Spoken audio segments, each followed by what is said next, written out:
She came home exhausted, the kind of tired that settles into your bones after a long shift where every second feels borrowed from your patience.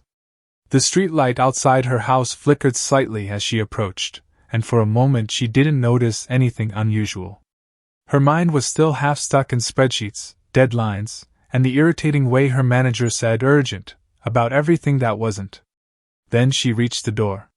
Her keys slid in smoothly, but something felt wrong immediately. The resistance wasn't familiar. The angle wasn't right. She pulled them out, tried again, slower this time. Nothing. A solid refusal from the lock, like the house had decided it didn't recognize her anymore. She frowned, stepping back. That's when she saw it. A brand new lock. Shiny. Modern. Installed cleanly, almost proudly, as if it belonged there more than she did. Before she could even process the thought, the door opened from inside. Her mother stood there first, arms crossed, wearing the expression of someone who had just solved a long-overdue problem.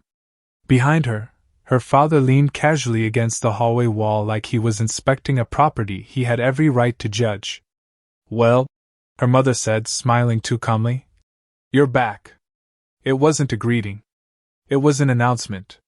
Her father added, almost casually, "We changed the lock." There was a pause, one of those moments where the brain refuses to connect reality properly. She blinked once. Then again. "Changed the lock?" she repeated slowly. "Yes." Her mother nodded, as if explaining something obvious to a child. "You've been too independent. Always coming and going. We decided it's better this way." Her father chuckled lightly. "Family stability, you know."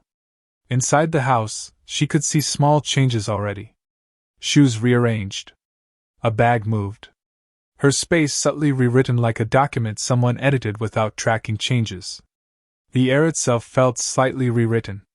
What they didn't know, what they clearly hadn't even considered, was that she didn't just live here.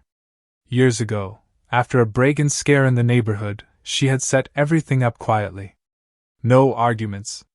No announcements. Just signatures, legal structuring, and a maintenance trust that turned the property into something far more controlled than a simple family home. At the time, her parents had laughed it off, calling her paranoid, overly technical, dramatic. Now they stood inside a house they believed they had just reclaimed. She looked at them, then at the lock again. Something in her expression shifted, not anger, not panic, calculation. Calm, almost amused. Her mother misread the silence. "You'll adjust. This is for the best." "Right," she said softly, slipping her phone out of her pocket. Her thumb moved once across the screen. Access verified. Property trust active. Her eyes lifted back to the doorway, where her parents were still smiling like they had won something. She stepped slightly backward off the porch, as if giving the house a better angle to see everything. "I see," she said quietly. "Let's see how that works out for you." Inside the house, somewhere deep within systems they didn't even know existed, something blinked awake for the first time in a long time. Her parents didn't notice the shift in her expression. That was the funny part. They were too busy enjoying their own version of victory, the kind built on assumptions, not reality. Her mother had already started adjusting things inside the hallway, placing decorative items in what she called a more sensible arrangement, while her father inspected the living room like a landlord evaluating overdue rent. "You've been too lenient with yourself," her father said, tapping the wall as if he owned the structure itself. "We're just bringing order back." She didn't respond immediately. Instead, she leaned slightly against the porch railing, watching them with a calm that made her exhaustion feel almost irrelevant now. Her phone was still in her hand, screen dimmed but active in a way only she understood. Order, she thought. That word again. They always used it when they meant control. A soft notification appeared. Trust structure scan complete. Her eyes flicked over it briefly. Years ago, after that break-in incident in the neighborhood, she had signed documents no one else cared to read. Maintenance trust protocols. Digital ownership layers. Emergency authority overrides. At the time, Her parents had joked about her being too futuristic, and said normal locks were enough for normal people. Normal people don't think like intruders, she remembered replying back then. Inside the house, her mother called out, "You should come in and talk properly instead of standing out there." "I'm thinking," she answered lightly. But she wasn't just thinking anymore. Another message appeared, this time unexpected. System link detected, external installer node active. Her thumb paused. That wasn't part of her standard system. She narrowed her eyes slightly as the name resolved. Installer, eh? A message followed almost instantly. They touched your physical locks again, didn't they? She exhaled a small laugh before she even realized it. Of all people, he would notice first. The man who built half the hidden infrastructure of her security system, quiet, sarcastic, always speaking like he was slightly bored by human behavior but still invested in it anyway. Inside, her parents were now arguing about her room. Her mother insisted it should be turned into a proper guest space. Her father suggested temporary redistribution of assets, which made no legal sense but sounded authoritative enough to satisfy him. She finally stepped closer to the doorway but didn't enter. "I think you've misunderstood something," she said calmly. Her mother turned. "Oh, don't start being difficult." But she wasn't being difficult. Not yet. Her phone vibrated again. Installer A. If they physically replaced access points without authorization, I should probably remind you, the system doesn't distinguish between family sentiment and breach behavior. Her lips curled slightly. "That sounds dramatic," she typed back. "Human behavior usually is," came the reply. She glanced at the lock again. Brand new. Overconfident. Completely unaware of what it had connected itself to. Her father laughed inside, completely relaxed now. "See? Nothing to worry about.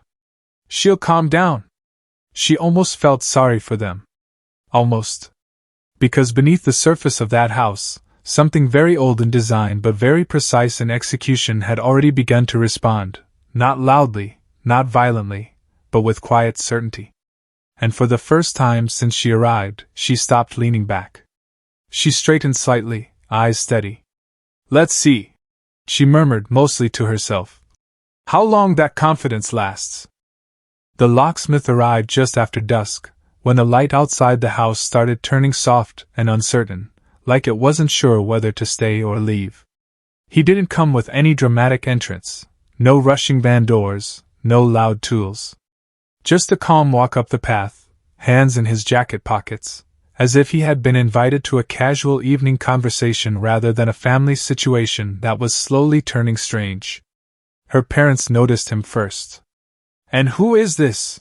her father asked sharply, stepping closer to the door like a guard suddenly assigned to something he didn't understand.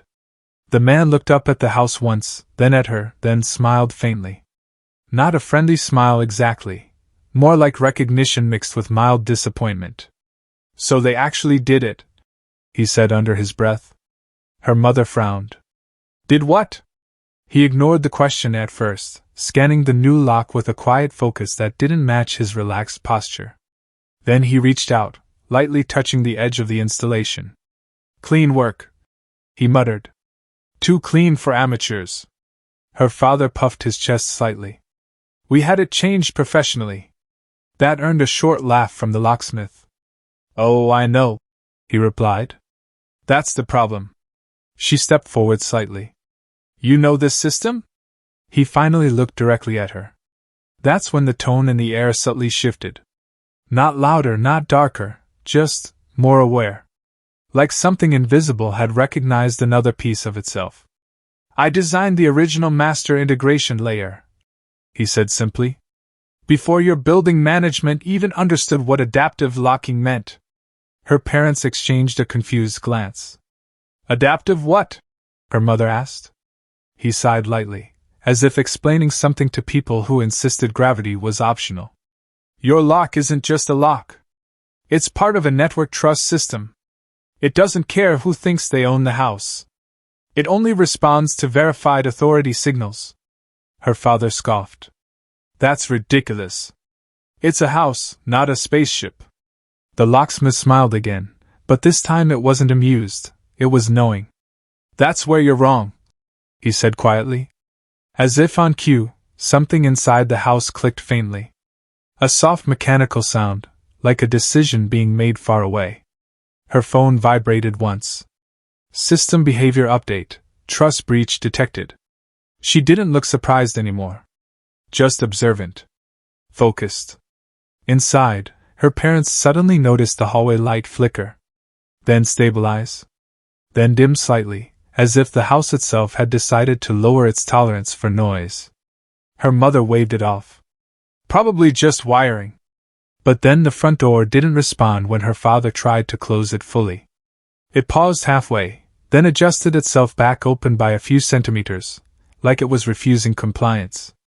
The locksmith exhaled slowly. Oh, he said. It's already reacting. Her father's tone sharpened. Reacting to what? He tilted his head slightly. To unauthorized structural interference. A beat of silence followed. Then, somewhere deeper in the house, a fridge beeped once, followed by a calm automated voice. Access behavior inconsistent with ownership profile. Her mother froze. Did that appliance just speak? The locksmith nodded. Yes. Another pause. And it's going to get worse before it gets funny, he added casually. She looked at him. Funny? He glanced at her briefly. Human panic patterns tend to peak at appliance-level judgment. I've seen it before. Inside, the lights shifted again, this time more noticeable. Not aggressive, but selective. Like the house was beginning to ignore certain people on purpose. Her parents were no longer smiling. And for the first time since the lock had been changed, the house didn't feel like it belonged to them at all. The change didn't happen suddenly. It unfolded like a system quietly completing a decision it had already made. At first, nothing dramatic. Just subtle silence where response used to be. Her father tried the hallway light switch again. Nothing. He clicked it harder, irritation building. Still nothing. Then the smart bulb above flickered once and stabilized into a dim, controlled glow, like it was listening, but choosing not to obey. Her mother called out sharply. This is ridiculous. Why is nothing working properly? The house responded immediately, but not to her. A calm automated voice echoed softly from the ceiling speaker. Access priority reduced. Please review ownership verification. Her father stared upward. What kind of nonsense is this? The locksmith leaned slightly against the doorframe, completely unbothered. It's not nonsense. It's just honesty delivered by a system instead of a person. Her parents turned toward him at the same time, both now realizing he wasn't just a visitor. He was part of something they couldn't interrupt by raising their voices. She stepped forward for the first time and crossed the threshold. The moment her foot touched the floor inside, the atmosphere shifted again. Subtle, immediate recognition. The house adjusted itself like it had been waiting for permission to stop pretending. Lights warmed slightly around her. Door sensors relaxed.